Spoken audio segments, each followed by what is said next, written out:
Hi, I'm Phil Cooke, and welcome to this episode of the Phil Cooke Podcast. You know, I'm super excited today. We're going to be interviewing Sean Cannell. If you're involved in YouTube or short videos or social media, you know Sean's name. He's got more than 1 million followers. His videos have been viewed more than 100 million times. He's written best-selling books. He has some amazing master classes that he's created. He's created a number of channels on YouTube for Think Media, and he's just absolutely a genius, brilliant at what he does. I've known him for a number of years now, and I got him to come on the show and talk a little bit about how to be successful with short videos, how to be successful with YouTube in particular, and you're going to learn some really interesting things today that I think are going to make a dramatic difference for you reaching a bigger and bigger audience. So stay tuned because we're going to have a terrific time with Sean Cannell.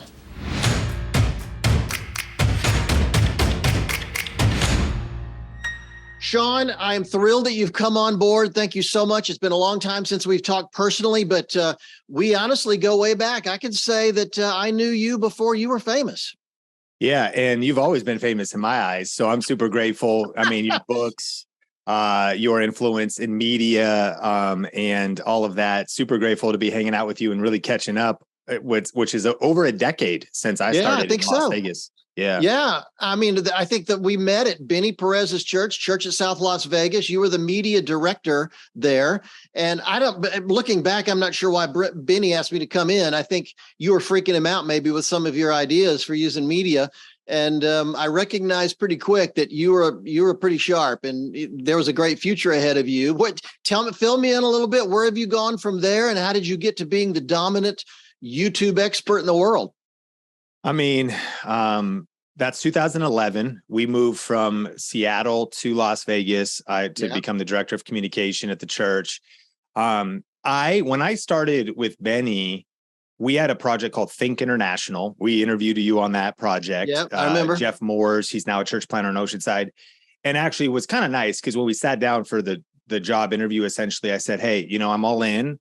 I know that this is my first priority, but I also have this pre-existing kind of side thing going. Is that cool with you? And he was like, yeah, that's cool. And he even he's like, if you crush it, I'd love to give you a little bit of margin and whatnot to do that as well. So the Think Media, which is our company name today, it used to be Think Media TV was the YouTube channel, but we just dropped the TV. Okay. That actually was started at pretty much the exact same time. And that entire few years, I was there for about 5.5 years, director of communications, and then a campus pastor for 1.5 years. I was always chipping away at YouTube, and I was always passionate about social media marketing, YouTube. And when I went to Irvine to be a campus pastor for multi-site for Benny Perez, I remember after about 1.5 years, he sat me down. He said, how are you feeling in this position? And I said, well, I kind of feel like Michael Jordan playing baseball. That's a good way to put it. And actually with Benny Perez that sports analogies are basically prophecies. He was like, oh, I get it. Like I felt the anointing on that, and so he was like, yeah, I could see that because and that was it was such a powerful season of my life to grow as a leader and team. And some of the stuff that I have to do today, we're about 30 people at Think Media.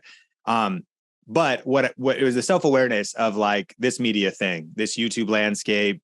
And, I'd always also, I teach practical video and I'm in what would be called the creator economy and we're doing a lot of business stuff, but I've always viewed YouTube as a mission field as well. So I always wanted to be in the marketplace. I always had this kind of entrepreneurial bent, loved the local church, but felt called to be in the church in the wild and think about what does that look like. And so he helped me transition. We moved to Vegas for a while, cost of living a little bit cheaper than Irvine. And I freelanced for them for a while for a few other people. I was freelancing for Dr. Dave Martin, a few other people. And towards the end of 2015, I went all in, basically as a sole proprietor, my wife doing the books. I'm just creating content by myself. And then it just scaled up pretty quick. So now 7 years into this, we have events and a course and a best-selling book and 3 million subscribers. And we post 350 pieces of content a week. And it's really turned into a media company. I think scaling up quick that's an understatement. You've been explosive. So let me ask you this. When was it that you started to really feel like this short video thing, this YouTube thing really has a potential? Well, I wrote a book called YouTube for Churches. I don't recommend it. It is on Amazon. It's a little bit outdated now. And I should probably take it down. It's half of my books are outdated too. Anytime you write on media, you're going to get outdated pretty quick. I get it. So, I think that, nothing will replace the big C church, and the local church is the hope of the world. And that's very foundational, important. But I think that as believers, man, the need for embracing media, for embracing where people's attention is on their smart TVs, on their phones, for embracing storytelling and creativity to get messages across. It's been coming for a long time, and it's more needed than ever. The world is consuming more media than ever. The demand for good media is gigantic. I think there's overt opportunities like The Chosen, and what a wild case study and where that's going. And there's also opportunities. Like, one of the big aha moments for me was because early on, I got to work with so many different YouTube creators. The co-author of my book, Benji Travis, and let's call them YouTube celebrities, these famous micro celebrities that have these YouTube audiences that were building like family vlog channels or just doing like wacky skits and pranks. But what I started to observe was, I was like, these individuals have a ton of influence, and they are discipling their followers. Like, they wouldn't call it that, but they're looked up to, and their worldview and their beliefs on marriage, on family, on habits, on addictions, on how you should, on money, on spending, on materialism. Like, they have these influencers are discipling a generation, and the reason they're being looked to is because of their excellence at a particular craft. So for me, I always saw, the gateway to influence in the marketplace is excellence first. You have to have that credibility, and your message won't even be received if you haven't sharpened that skill. Show me someone who's skilled at what they do, and they'll serve before kings, not common men, it says in Proverbs. So that made me realize, and Benji's wife, they're good friends, they're Catholic. They have a family vlog. She started as a beauty guru doing makeup, this co-author of my book, YouTube Secrets. And so what I realized is, like, what I love about them is their ethic for family, for protecting their marriage, for all this different stuff. Right. But I was like, she's being viewed daily, actually. She was doing daily vlogs at the time, a lot of hustle, a lot of media, even though it's, a one-man video crew kind of, and she's editing. But nevertheless, it's like 7 days a week. They're editing these vlogs, and at their peak, they might have been getting 100 to 200,000 views per episode. And sometimes they were 10, 20, 25 minutes long. And I thought, man, Rick Warren, Joel Osteen, at best, has 25 minutes of someone's week to influence their thinking, and and then it's especially cool if you multiply that by TV and radio, then that's so key. But it's still going to probably be, unless someone binge watches their podcast or watches the show repeatedly, it's this one little window. Whereas in social media, we have the daily chance to be making an impact in people's lives and in their worlds. So it just occurred to me, like, man, where are the Christians? Where are the pastors? Where are the churches? Where are the churches and pastors allocating a part of their budget, not to just try to make Sunday look a certain way, but to invest in media that could be distributed throughout the week, that can be discipling people and teaching them everything Jesus commanded, which wasn't just about fast, pray, and give. It was also about let your yes be yes and your no be no. It was about all of these marketplace principles. Why can't, and so that's what got me excited, was just thinking about that. Leaning into the marketplace. And then the caveat of that is, like, we don't do Christian camera reviews. One of the things we do on Think Media is tech tutorials. But what I do realize is if your skill will open doors for you, you add value to somebody first, they subscribe. And we were talking about before we started recording, I've been very vocal of my faith. I weave Bible verses into business and marketing and social media teaching because that's my lifestyle. It's who I am. And then we've had the opportunity to, we host a live event in Las Vegas called Grow with Video Live. And this last year we had Gary Vaynerchuk, who was cussing like a sailor on the same day that we had John Bevere preach and give an altar call to the entire room in a main session. And so we are passionate to do it our way to see like, okay, what permission do we have? You know, like we're not trying to force Christian camera reviews, but how can we build bridges, add value to people's lives and share with them, what we believe. And my faith is woven into our company in many ways. That's a very overt thing. Another event, we had a after party after our event and got 2 buses and took people to church on Sunday when our event added on Saturday. Invite only. Hey, this is the secret to everything we do. Like, this is really important to us. So I think that there's so many different ways to create bridges, to, share powerful media. It doesn't always have to be preaching and overt, but man, we need believers to really pick up this media mantle and lead into the marketplace. Man, there's so many things to unpack about what you just said that it's exactly right. I mean, first of all, you don't have to be credentialed. You don't have to have a degree. You can launch a channel. You can launch a program, whether it's a podcast or a YouTube channel, whatever, and just focus on the thing that you love, that you're passionate about, that you're good at doing, hopefully. It's just interesting for me to see the number of people out there producing these short videos on this insanely wide variety of subjects. And like you say, you can speak all kinds of things into that. 100%. And the opportunity is real. We just have to seize it. That's good. All right, let me ask you this. Let me go back a little bit, because when you launched out on your own, now a lot of people listening to this are in a place where they're working full time. They feel like God's called them to something, or they have a dream that they want to fulfill. Maybe it's here in Hollywood doing movies or whatever.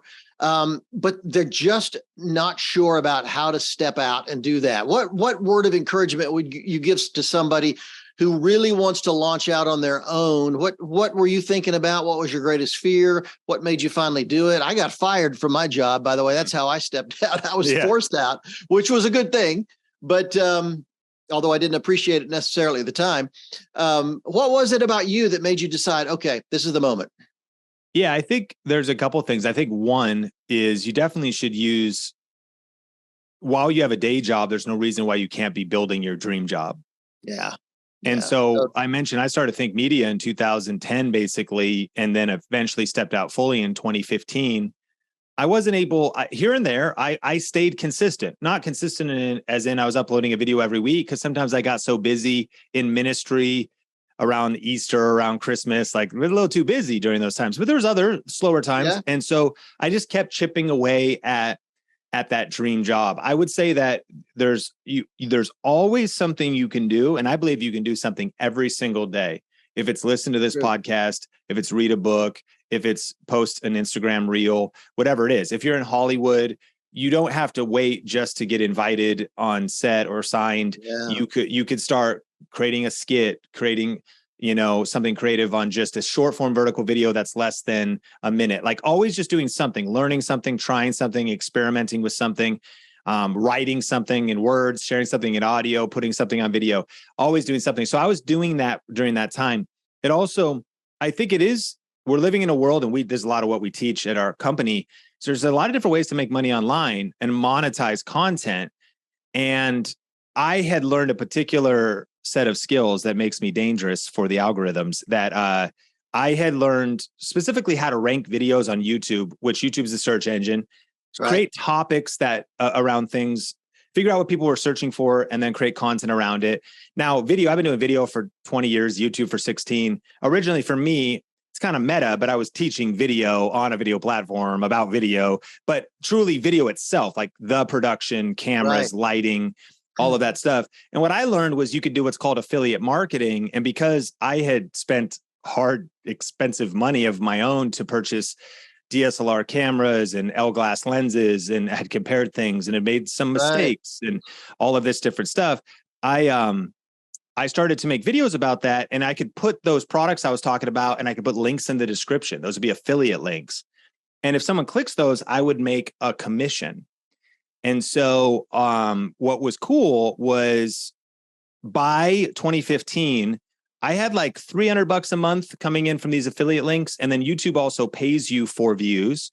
And I had like $50 a month coming in from YouTube.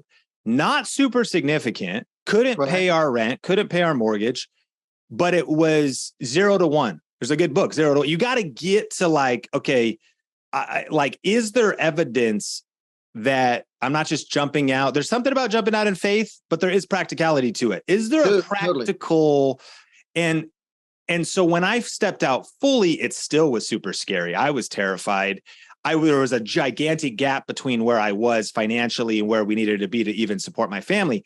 But I wasn't like, I sometimes see creatives do this. They go a little too Pollyanna. They're just like, I'll just make it. I'm just going all in.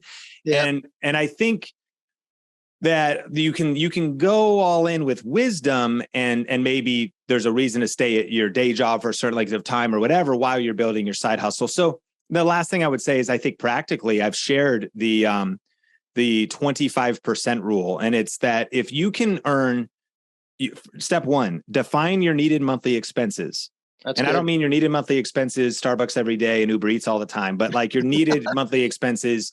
Yep. That like just for survival. Step two, what is 25% of that? Step three, get a side hustle to 25% of that. For simple math, let's say it was $4,000.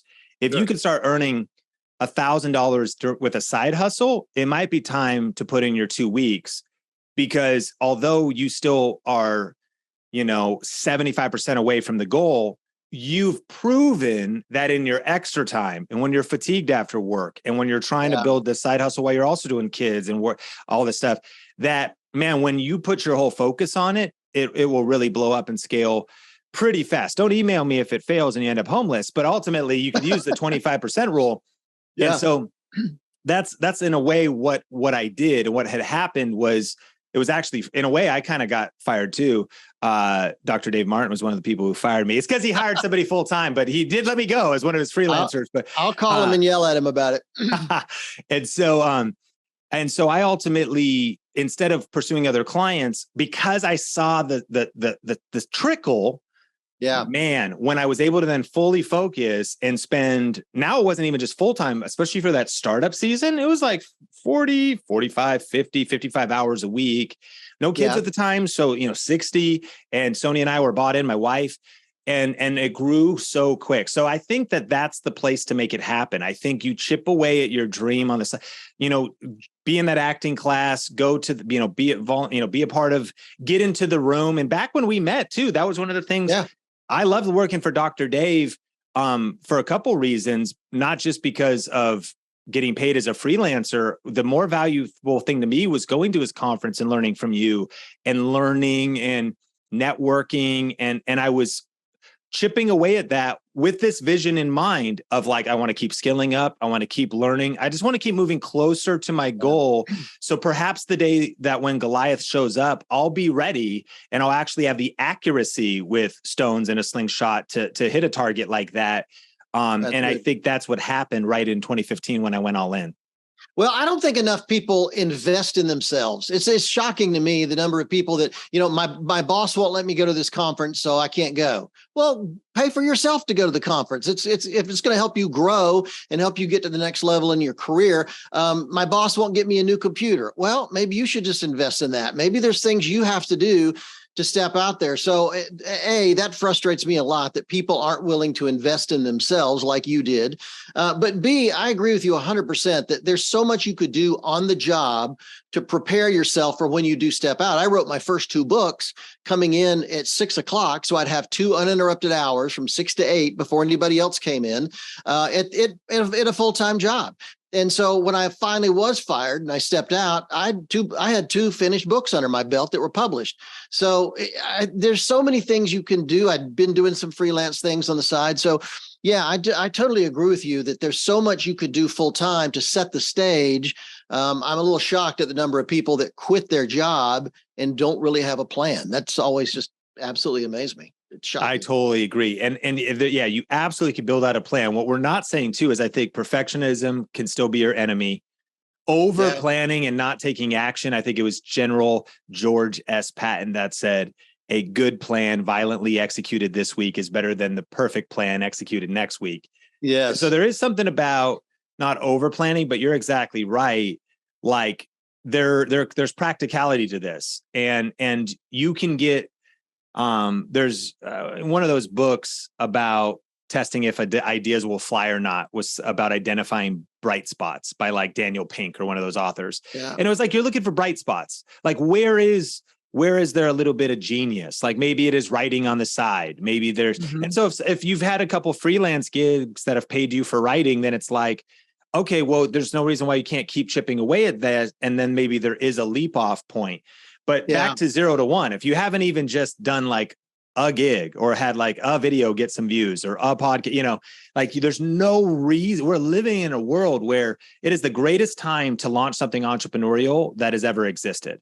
The internet, the low cost tools, like we're just living in a time where there's no reason, and there's low risk to this.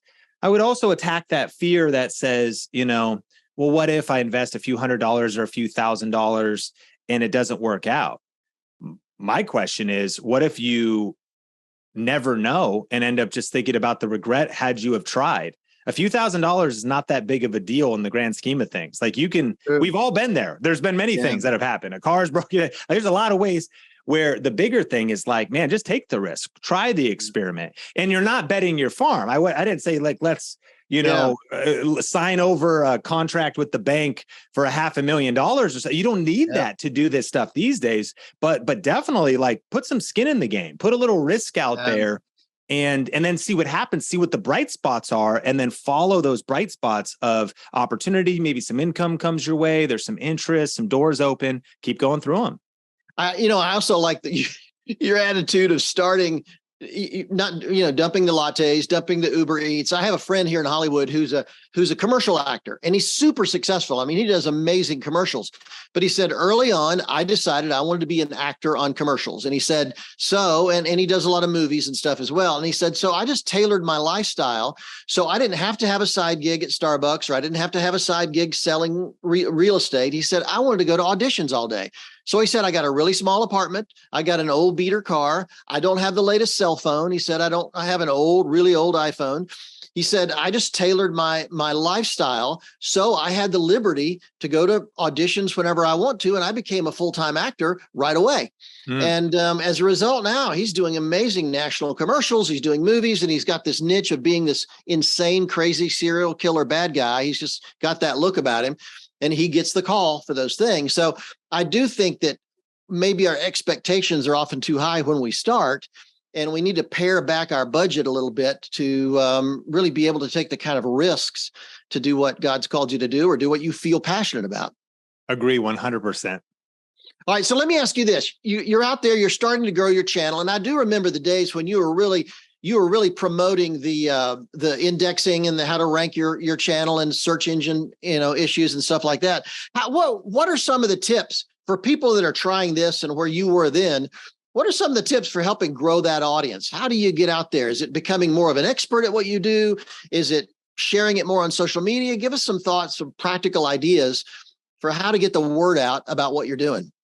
I think what I'll share is our perfect video recipe. So I think it's about understanding how algorithms work. And the cool thing is we're living in a world where all the platforms now reward content, not audience. Meaning a lot of people might think, well, I don't have any subscribers. I'm starting at 0, so there's no hope for me. Yeah. What it used to be in YouTube especially was, okay, the early adopters who built the audience, they had the influence, and their videos were distributed to those followers. If you wanted to grow, you needed to collaborate with somebody. In the church world, there are certain people that maybe shout you out and your book's an instant bestseller. Well, it's true in every thing. So you needed to collaborate. Well, we're living in a world, and they would call that maybe the audience graph, where it was also friend of friend would on Facebook is how people would see things. But now we're living in algorithms being around the interest graph, meaning if you're understanding a particular audience, what they may be interested in, what topics do they want to click on, what topics are trending, what topics are going viral. And I don't mean that you need to be trendy. There's so many Christian content creators and pastors that are talking about old foundational questions that are top of mind for viewers.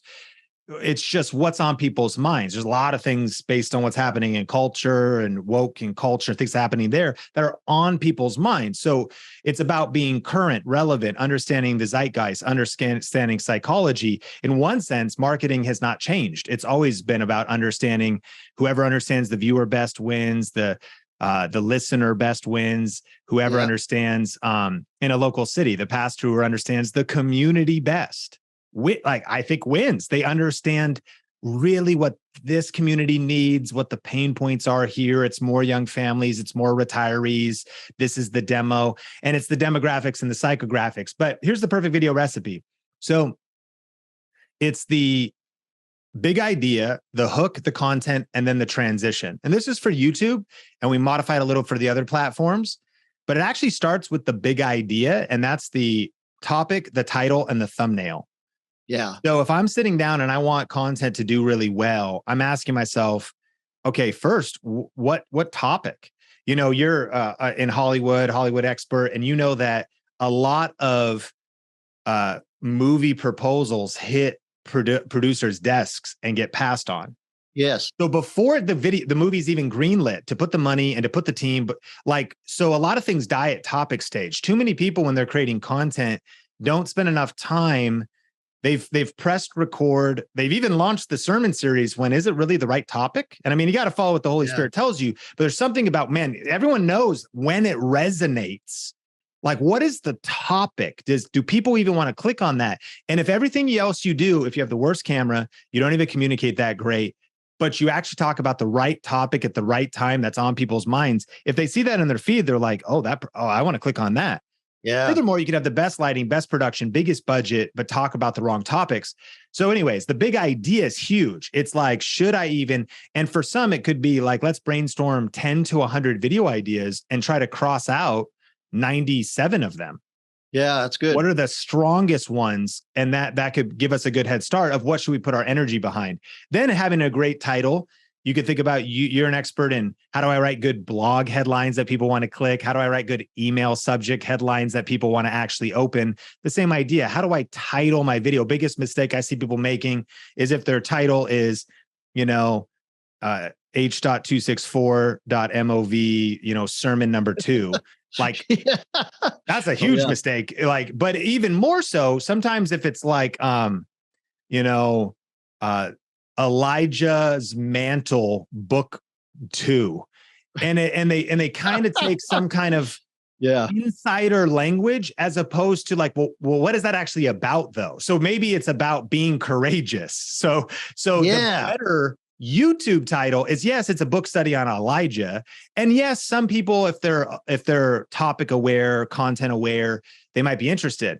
But how do I position this content in a way that it's searchable or that it's in the language that people would use to make it kitchen table talk, to make it fifth grade reading level? So then that's your title, then having a clickable thumbnail.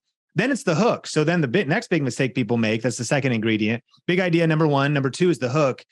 Now it's the opening few seconds. And the powerful thing that preachers in particular have an opportunity of is if they're communicating well, they know how important their opening statement is. Are you going to create curiosity? Are you going to create some tension? Are you going to tease what's coming up? Are you going to get the audience bought in? Are you also perhaps going to do some things to build credibility? I know if I hear a guest speaker at a conference, they might be the greatest person in the world. They might have the greatest expertise in the world, but if they're actually introduced wrong, then you might not really grip the audience because you don't know why you should be listening to them, what credibility they have. Yeah. And then sometimes if they just cut right in, this is why Maxwell would tell us that everybody communicates, but not everybody connects, because understanding who's listening and what do they need to know that they'd want to keep watching, what would they need to. So how do I craft the opening of the video to make people want to keep watching, grab their attention? And that could be the first 10 seconds, or it could be the first few minutes. If you have an hour-long piece of content, think about media right now where some movies just start before the credits is what's happening. They just start they cut to the chase. They don't cut to the backstory. It's literally a helicopter panning in. James Bond is on a surfboard. Somebody's chasing him. You have no idea how he got into this situation. The helicopter's panning in, and then there's a chase, an explosion. And then it looks like he may have just died in that explosion. And then boom.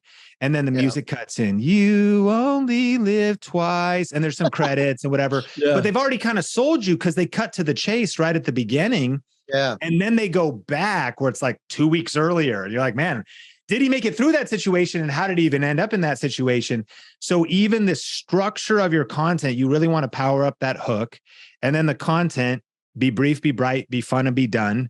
That's kind of the middle. And we could talk about that endlessly. And then lastly is the transition. And on YouTube in particular, rather than letting people know your video is ending, you want to transition to another video. And if you've seen Jimmy Kimmel or the news or a lot of churches, you'll see that they go, did you like this video? Click or tap here to watch the next one. That's like the most basic way to do it. But if possible, you want to agitate the next problem, provoke interest in the next thing, and really actually point somebody. Don't let them know you're ending, but really. So in my case, it might be, so we just talked about the best cameras for YouTube, but here's the problem. If you don't have good lighting, it doesn't even matter how good your camera is. So you click there, tap the screen right now to find the best budget lighting for YouTube. It's kind of a transition into, you just learned this, but don't miss this. And that's good. And then the cool thing about the recipe is that's all of this is probably a little bit overwhelming, especially if you're new to this, but I want to encourage everyone listening, just get into the kitchen. The reason I wanted to create the perfect video recipe, and this is in my book, YouTube Secrets, is I subscribed to HelloFresh a little while ago. And I didn't know how to cook, but now I am walking around the house with my chest puffed out, and I think I'm Martha Stewart. Like I think I'm Anthony Bourdain. My wife is like, your ego is too inflated, Sean. I'm like, you don't understand how great I am at cooking. I am the ultimate chef. And the reason is because they just send me a box with a little card that just tells me the recipe and just has me follow the steps. But what I realized that when I first got HelloFresh, that first time I still burnt the chicken. Like there's still and that second time I was crafting the meatballs, and you were actually supposed to put like the minced garlic in when you were mixing all the ground beef together, not after. So I was trying to like put it in the outside, and I did things in the wrong order. So it was still messy. I still had a lot to learn, but I just committed to keep showing up into the kitchen. Yeah. Using the perfect recipe, you're not going to get it perfect. That's okay. But if you're more thoughtful about, I'm going to make a stronger topic, be thoughtful about my opening, strengthen my content, transition to the next video, and then you just commit to getting 1% better with every upload, and you just keep showing up in the kitchen. Just keep trying. Just keep uploading the video. Keep going back to, trying to get improving the show, improving the hot talk show segment, improving how can we innovate, how can we be a little bit better here, and continue to study best practices on these platforms, then you'll do great. Like it's a journey for sure. And learning this media stuff with even how sometimes vertical video and the other platforms are evolving, if we just commit to continuous learning, then we will definitely be able to create an edge when it comes to publishing video and media. Well, it's interesting. I spend a lot of time on this podcast talking about just how distracted this culture is we live in. We see, the average person sees 10,000 media messages a day. Yesterday, I saw a study that indicated we touch our phones 354 times a day. Some 20-somethings will touch it up to 1,200 times a day. We're just being overwhelmed with information. So when it comes to your short video, your podcast, whatever you're doing, it is a matter of constantly selling them. You've got to hook them. You've got to get them interested. I see it all the time at conferences when people do workshops that are, the title of the workshop is so boring. I have no desire to go sit there for an hour listening to that guy drone on about something stupid. We have to make titles sexy. We have to make the hook sexy. We have to make people think, wow, that's incredibly important. I need to hear that. And so just getting into that mindset, not being a cheap kind of, sales guy all the time, but you do have to think, what's in it for the audience is always thinking, what's in it for me? Why do I need to spend the time? I've got plenty of other things to do. I got email messages to answer. I got text messages to answer. I got things to do. Why do I need to watch your video? And if we keep that in mind, I think it can make a huge difference.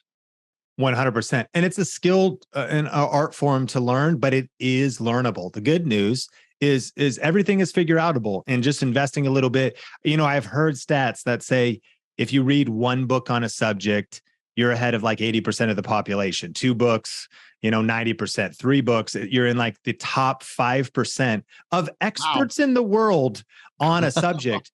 So a little bit of study goes a long way. Blocking a little time on your calendar to, our YouTube channel is called Think Media, or our podcast is called Think Media Podcast. I know people, they might have a ton of questions, but I was just at 4th of July gathering, talking to a real estate agent who's also a pastor, kind of bivocational, and was like, I know it's hard right now. The market's tough right now. I know I need to embrace different ways of getting leads and clients and getting my message out there. And one of the biggest things in the conversation we worked on was actually mindset. One, her biggest blocker was kind of fear, but the second was also mindset approaching just like, this is going to just be an overnight thing. Like, what's like the secret formula? She was like, is there a secret hashtag? And I was like, no, it's much more of a commitment to a habit, like the routine and the habit of content and sharing your message across digital platforms.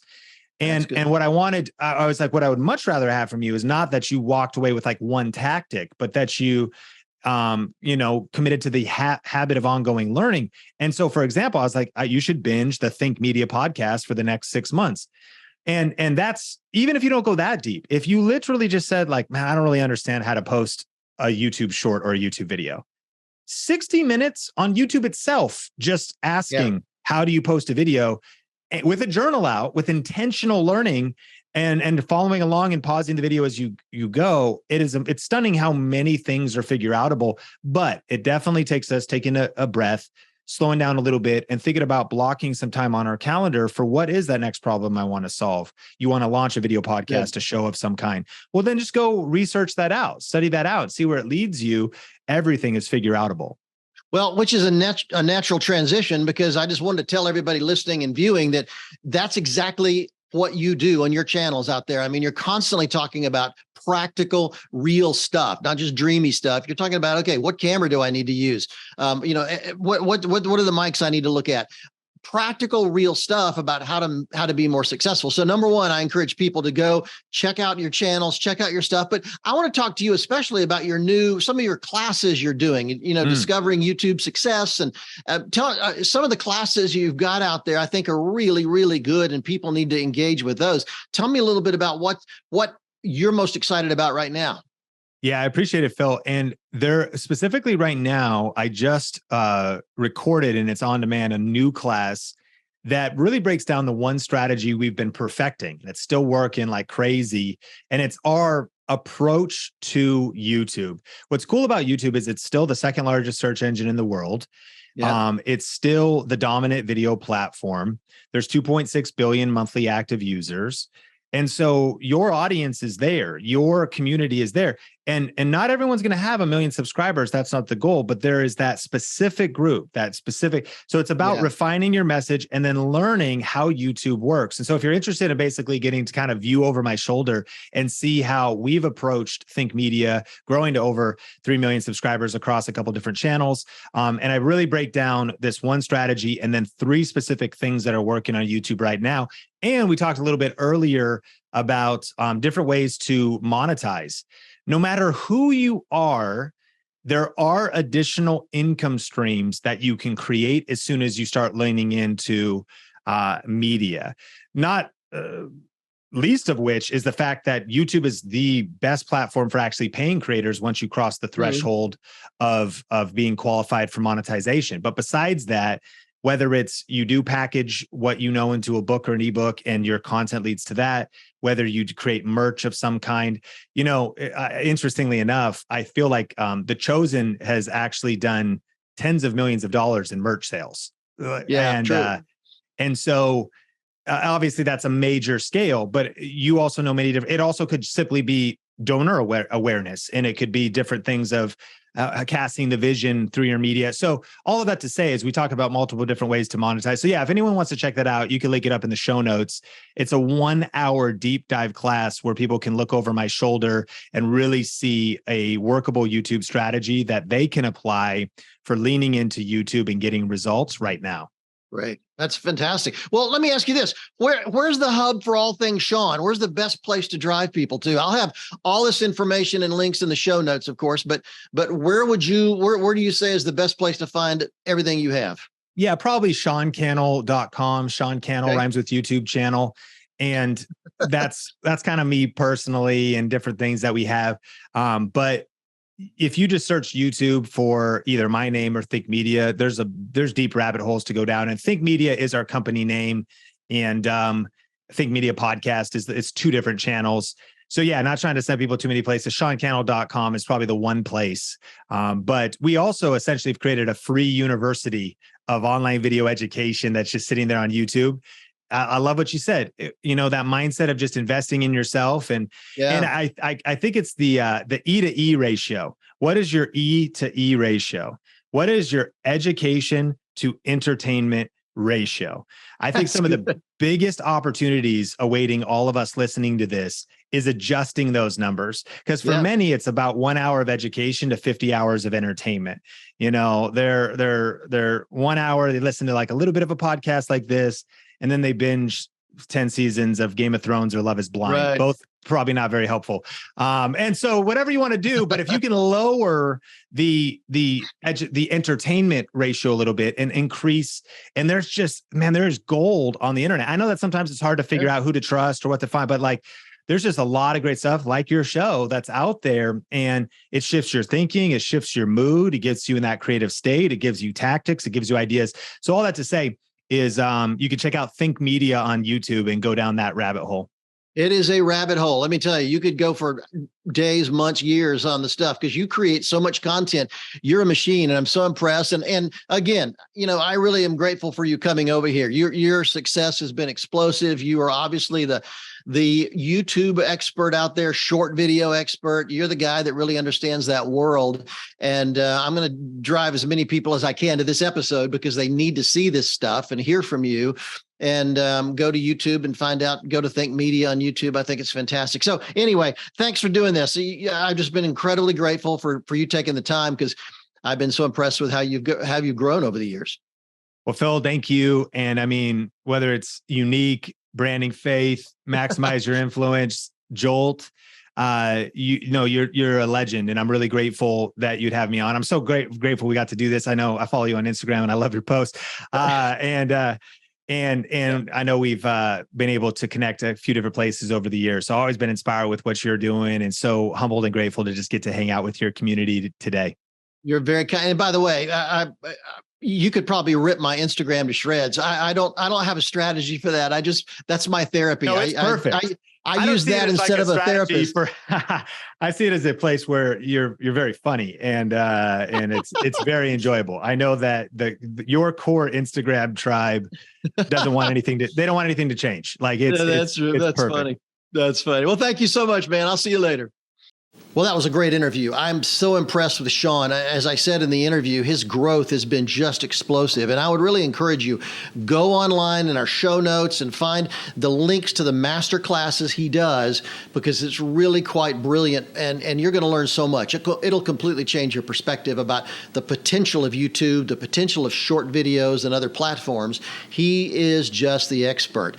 And I encourage you to go visit my blog at philcooke.com. Stay up with topics I'm writing on. He mentioned very graciously my Instagram channel at Phil Cooke. If you're not subscribing, I'd encourage you to subscribe at Phil Cooke on Instagram, Twitter. I'm out there on everything.